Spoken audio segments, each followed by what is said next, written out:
Istana negara kita yang Bapak Presiden Jokowi berkantor itu nggak ada title-nya. Nanti kalau tiba-tiba cucunya Dendels datang bilang ini punya saya, bisa. Mulainya Republik Indonesia tadinya nggak punya neraca. Jadi barang milik negara pun tidak diadministrasikan, tidak direkod. Kita asal bangun, waktu Pak Harto 30 tahun bangun banyak sekali, nggak ada pembukuannya.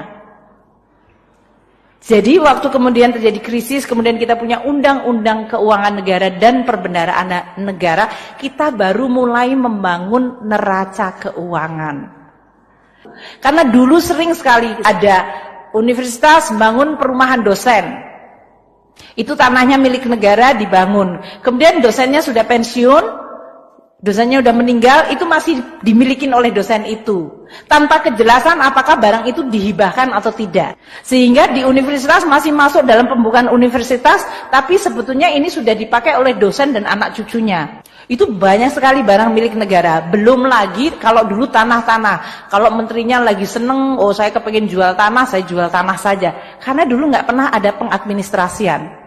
Sehingga banyak sekali republik itu kehilangan cukup banyak aset-aset strategis. Salah satu contoh yang barangkali Anda semua lihat adalah kompleks Senayan Gelora Bung Karno. Dulu Presiden Soekarno itu membangun seluruh kompleks itu sampai dengan Manggalawana Bakti TVRI sampai kepada Hotel Hilton, semuanya itu termasuk Hotel Mulia. Itu semuanya sampai ke Plaza Senayan, kalau Anda pergi ke Jakarta pasti pergi ke sana. Itu semuanya adalah semua kompleks milik negara, Kemayoran. Karena tidak pernah dibukukan, terjadi tadi kerjasama, tiba-tiba swasta sudah punya title. Sehingga waktu kami memulai membuat pembukuan, Hotel Hilton itu sudah tidak ada di dalam title-nya. Kita hilang. Yang sekarang jadi Hotel Sultan. Hotel Mulia itu kita harus fight banyak sekali untuk bisa bahwa title-nya tetap punya pemerintah, tapi kerjasamanya boleh swasta. We are losing quite a lot of significant position, lokasi. Hanya karena dulu Republik ini nggak punya buku. Nggak punya neraca. This is what I call it revolusinya Indonesia. Tidak dengan mungkin berdarah-darah, tapi perubahan fundamental waktu Republik pertama kali membuat neraca adalah merupakan demarkasi penanda bahwa Republik zaman, kalau orang Indonesia bilang jahiliyah, zaman sebelum itu diatur dan sekarang Republik sekarang sudah diatur. Apakah gampang? Sangat tidak gampang. Dan saya adalah Menteri Keuangan yang pertama kali, Pak Hadianto, waktu itu Gusum, membangun neraca. Pertama kali melakukan apa yang disebut pembukuan semua aset barang milik negara. Wah, ceritanya seru banget. Seru banget. Itu kalau dibikin cerita kayak Wiro Sableng 212 itu bisa panjang. Di Kementerian Keuangan saja kita lihat, wih, ternyata kita nggak punya title. Istana negara kita yang Bapak Presiden Jokowi berkantor itu nggak ada title-nya. Nanti kalau tiba-tiba cucunya Dendels datang bilang ini punya saya, bisa.